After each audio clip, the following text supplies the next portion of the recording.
La palla viene ancora una volta lanciata alla Regione, alla prossima amministrazione veneta, perché detti le regole comuni sul versante aria e inquinamento da polveri sottili, il famoso PM10. A lanciarla è l'assessorato all'ambiente del Comune di Padova, sulla base dei dati aria dell'ARPAV, che vedono in questi anni una diminuzione complessiva del livello del PM10 in città e così pure dei giorni di sforamento dei limiti, dovuta soprattutto ad un lavoro di educazione ambientale e di incentivazione di interventi strutturali, come per esempio l'invito ad usare la bici o i mezzi pubblici, il blocco delle auto Euro 0 ed Euro 1 e i relativi incentivi sia comunali che statali per la conversione di queste auto, o ancora l'idea futura di creare delle zone a bassa emissione dove non far circolare le auto, che diventeranno invece luoghi di socializzazione in vista delle domeniche di quartiere. Necessari dunque in futuro interventi di fondo a livello regionale e incentivi per convertire le auto o per sostituire le vecchie caldaie.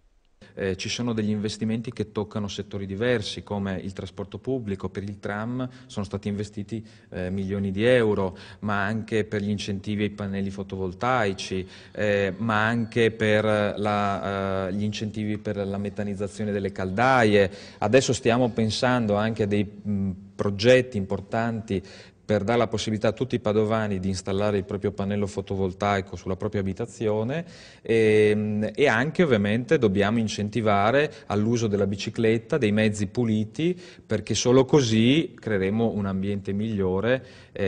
con delle azioni appunto che rimangono nel tempo e non estemporanee legate a qualche giorno. Nulla da dire contro le domeniche ecologiche servite in passato per sensibilizzare l'opinione pubblica sul problema inquinamento, ma a confronto servono di più interventi come quello del tram dalla Guizza a Ponte Vigo d'Arzere, che in un anno ha fatto scendere di 8.700 kg il PM10 in città.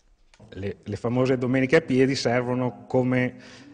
segnale, servono come educazione al cittadino, però per avere delle condizioni di diminuzione dell'inquinamento abbiamo bisogno di misure strutturali di lunga durata.